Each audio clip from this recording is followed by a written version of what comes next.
네, 계속해서 코로나 상황 짚어보도록 하겠습니다. 지금 신규 확진자가 100명 이상으로 나와서 국민들이 좀 불안해했었는데 오늘은 좀 다소 줄어드는 것 같습니다. 네, 뭐 일희일비할 상황은 아닌데요. 어제보다는 31명이 줄어서 오늘 네. 신규 확진자 88명입니다. 지역 발생이 72명이고 해외 발생 16명인데요. 네.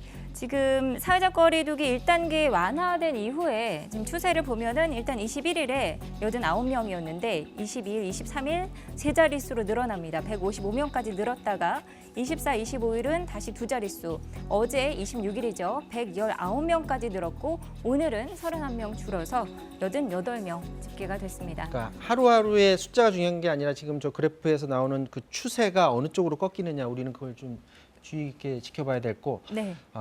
전문가들이 계속 지적했던 문제인데 집단 감염이 일어나면 안 된다. 그 부분을 잘 막아야 된다고 했는데 지금은 요양원 이 부분이 가장 시급한 과제죠. 네, 그렇습니다. 요양병원 또 재활병원 이런 의료 관련 시설에서 지난 한 주만 봐도 전체 확진자의 3분의 1이 나왔습니다. 그리고 오늘도 그렇고 계속해서 이 집단 감염에서 추가 감염이 계속 나오고 있는 상황이거든요. 네. 보시면 그 경기 여주시죠. 장애인 복지시설인데 라파엘의 집에서 지금 30명까지 늘었습니다.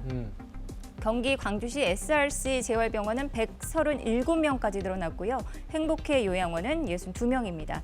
특히 이 SRC나 행복회 요양원 같은 경우는 방역 관리자가 없거나 방역 체계가 굉장히 미흡했다라는 얘기가 나오고 있어서 의료시설 방역에 있어서 선제적 관리가 상당히 필요한 그런 상황입니다.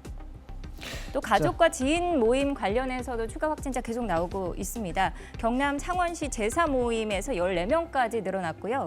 또 구로구 일가족이 또 발레 학원으로 옮겼고 여기서 또 추가 확진자가 총 42명 나왔습니다. 요즘에 실내 활동이 잘 안 되다 보니까 밖으로 많이 나가시잖아요. 골프 치러 많이 나가시는데 여기서도 지금 집단 감염 나오고 있습니다. 80명이 참가했던 친목 네. 골프 대회에서 31명까지 확진자 나왔습니다. 자, 이 얘기를 좀 해봐야 될 것 같아요. 이제 치료제, 이런 백신 이런 건 개발하기 위해서는 실제 사람의 폐 속을 제대로 다 살펴봐야 된다. 그 진행 상황을 살펴봐야 된다라는 게 의학 전문가들의 얘기인 것 같은데 국내 연구진이 이를 실제로 구현하는 데 성공했다는 뉴스가 들어왔어요. 네, 주영석 카이스트 의대 교수팀이 연구를 한 결과인데요. 네. 그러니까 아시다시피 코로나 바이러스는 사람의 폐를 공격하고 그 폐를 공격하고 난 다음에 그 다음에 면역 반응이 어떻게 이루어지는지 그 과정들을 봐야 되고 그 과정을 실제로 확인을 해야 치료제를 만들 수가 있는 거였거든요. 네. 그런데 사람의 폐를 배양하는 게 그렇게 쉽지 않았다고 합니다. 그런데 이번에 연구팀이 50대 남성 3명을 통해서 실제로 폐 조직을 떼고 네. 그거를 배양을 하는 과정에서 어떻게 바이러스가 감염을 시키는지를 확인할 수 있었다고 하는데요. 그러니까 폐를 감염시키는데 코로나 바이러스가 단 6시간밖에 걸리지 않았다고 하고요. 이 다음이 중요한데 면역 반응이 나타나는데 이틀이 걸렸다고 합니다. 그러니까 폐를 감염시키고 난 다음에 면역 반응이 나타나는 그 이틀 동안에 바이러스가 제일 많이 나온다는 거예요. 그러니까 그런 과정들을 확인할 수 있었고 그것을 3차원 입체 영상을 통해서 구현해낼 수 있는 상황까지 갔다고 하니까 코로나19 치료제를 개발하는 데 있어서 굉장히 유의미한 연구, 중요한 연구를 했다 이렇게 평가를 받고 있습니다. 자, 김종인 캐스터, 그 헬로윈데이가 이제 며칠 앞으로 다가온 것 같은데 젊은이들이 헬로윈데이 때 뭐 축제도 하고 많이 매년 그런 걸 하지 않습니까? 근데 올해는 코로나 때문에 이걸 안 하는 게 당연한 것 같은데 우려되는 상황이 좀 있나 봐요. 네, 그렇습니다. 지금 10대, 20대를 대상으로 해서 설문을 조사를 했더니 80% 이상이 할로윈 이후에 재확산이 될 거다. 그래서 한 77%는 할로윈 주간만이라도 좀 그 사회적 거리 단계를 강화해야 된다 이런 대답을 했다고 합니다. 본인들이. 네, 그래서 저도 여기까지 들었을 때는 10대, 20대가 경각심이 있구나. 네. 다행이다라고 생각했는데 재밌는 게 이 동일 응답자의 절반이 그럼에도 불구하고 헬로윈을 즐기겠다. 가겠다. 네, 이렇게 대답을 했고요. 작년과 비교해도 10% 이상이 작년에 안 즐겼지만 올해는 즐기겠다. 한 비율이 또 10%가 는 그런 상황입니다.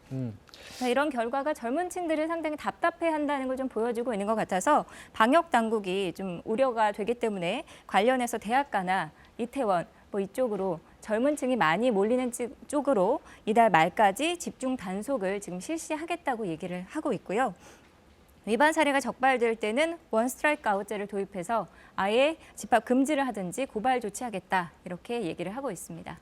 자, 이번엔 독감 백신 얘기 잠깐 해보도록 하겠습니다. 독감 백신 접종을 한 다음에 사망자가 계속 잇따르고 있다 보니까 국민들이 지금 불안한 그런 상황인데 여기에 대해서 의사협회도 나서서 일단 접종을 유보해라라는 정부가 또 배치되는 그런 말을 하면서 국민들이 어찌해야 될지 갈팡질팡하는 그런 상황까지 내몰렸었거든요. 그런데 이제 장관이 직접 나서서 자신도 백신을 맞는다 이렇게 말하면서 국민들을 안심시키고 있습니다. 준비된 영상 보도록 하겠습니다. 최근 인플루엔자 예방접종과 관련하여 국민 여러분의 걱정이 많으셨으리라 생각합니다. 과도한 공포와 잘못된 정보는 코로나 방역 과정에서도 그랬듯이 오히려 우리의 안전을 저해할 수 있습니다. 국민들께서는 전문가의 판단을 믿고 예방접종에 참여해 주시기 바랍니다. 저도 오늘 예방접종을 맞을 예정입니다. 접종 전후 건강 상태를 확인하는 등 안전한 접종 주의사항도 지켜주시기를 당부드립니다. 장관까지 저런 모습을 보인다는 건 상황을 심각하게 느끼고 있다는 건데 사실 정은경 질병관리청장도 직접 나서서 이런 문제를 좀 얘기를 했었잖아요. 지금 이런 일련의 사태에 왜 이런 일이 발생한다고 보십니까? 이 원인에 대해서 말씀드리기에는 이건 과학적인 조사를 통해서 나와야 되는 것이기 때문에 제가 섣부르게 말씀드리긴 좀 어렵지만요. 코로나19 상황이라서 특히나 이제 트윈데믹을 우려하는 언론 보도들이 많이 나왔었기 때문에 이번에 이제 독감 백신 접종에 대한 국민의 관심이 굉장히 높아졌잖아요. 네.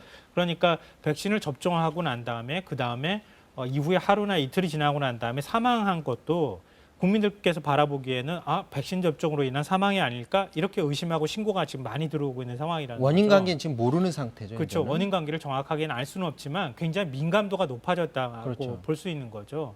그러니까 질병당국에서 바라볼 때에도 인과관계가 확인되지 않은 것까지 지금 다 백신 접종으로 인한 사망처럼 국민들이 인식하는 것은 너무 지나치게 공포심을 조장하는 것이다 이렇게 우려하는 목소리가 있고요. 네. 그리고 또 한축으로는 설령 백신에 의해서 일부 부작용 사례가 확인이 추후에 된다 하더라도 지금까지는 확인이 안 됐지만 백신을 접종하지 않았을 때에 나타날 수 있는 부작용보다 백신을 접종했을 때 이득이 훨씬 더 크다는 겁니다. 그렇기 때문에 과학적으로 보더라도 백신을 접종하는 것이 훨씬 더 우리 사회 전반적인 어떤 그 질병 대처에 있어서 더 큰 이익을 가져올 수 있기 때문에 일단은 접종을 해주셨으면 좋겠다 이렇게 얘기를 하고 있는 거고요. 다만 지금 고령층이 많이 사망하고 있는 것으로 나오고 있지 않습니까? 그 인과관계는 확인되지 않았지만 그 고령층의 경우에 자기의 기저질환이나 이런 것들에 영향을 받았을 가능성이 있기 때문에 몸의 컨디션 상태가 조금 나빠질 때가 아니라 조금 좋아질 때 접종하시는 게 좋겠다 이렇게 권유하고 있는 상황입니다. 네. 정부가 어떤 확신을 가지고 국민들을 좀 설득하는 과정을 조금 더 지속해 나가야 될 것 같고요. 자, 이 얘기 하나 더 짚어봐야 될 것 같습니다. 코로나 이후의 경제 상황을 좀 봐야 될 것 같은데요. 3분기 GDP 경제 성장률이 큰 폭으로 올랐다라는 홍남기 경제부총리의 말이 있었습니다. 영상 보시고 계속해서 말씀 나누도록 하겠습니다. 전분기 대비로 10년 만에 최대폭 성장한 금번 3분기 GDP의 특징은 다음 두 가지 점에서 고무적인 측면과 뼈아픈 측면이 교차하는 모습입니다.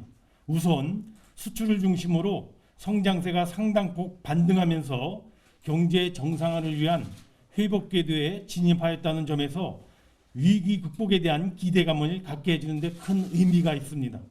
반면 지난 8월 코로나 재확산 영향은 매우 뼈아프고 아쉬운 부분입니다.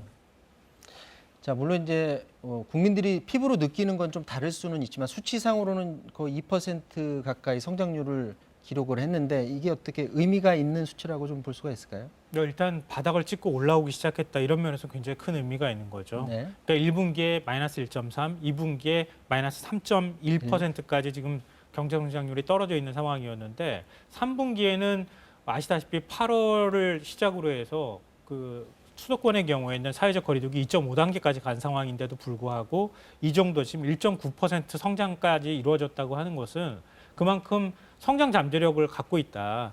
그러니까 이 코로나19 상황에서도 내수하고 특히 수출이 좀 떠받쳐주기만 한다고 하면 지금보다 훨씬 더 성장률이 높아졌을 가능성도 있다는 걸 보여주는 거거든요. 네. 그러니까 4분기에는 조금 더 그러니까 지금보다 사회적 거리두기가 악화되는 일이 없다면은 지금보다는 조금 더 성장률이 높아질 수 있다고 하는 가능성을 보여주는 거기 때문에 의미가 있다고 볼 수 있습니다. 뭐 4분기 한 2% 성장을 하더라도 사실 올해 전체로 보면 마이너스 역성장이 사실이지만 지난해 4분기 기준으로 봤을 때 OECD 평균 국가에 비해서 우리나라의 성장률이 그닥 나쁘지 않다. 상위권에 있다라는 게 이제 정부의 오늘 발표 내용에도 사실 있었는데요. 어쨌거나 이제 남은 4분기 동안 우리가 경제의 역성장을 얼마나 최소화시키는 그런 절차를 밟느냐 이게 굉장히 중요한 것 같습니다. 자, 지금까지 코로나 상황 3분기 경제 상황까지 짚어봤습니다. 김성환 평론가는 여기서 보내드려야 될 것 같습니다. 말씀 고맙습니다.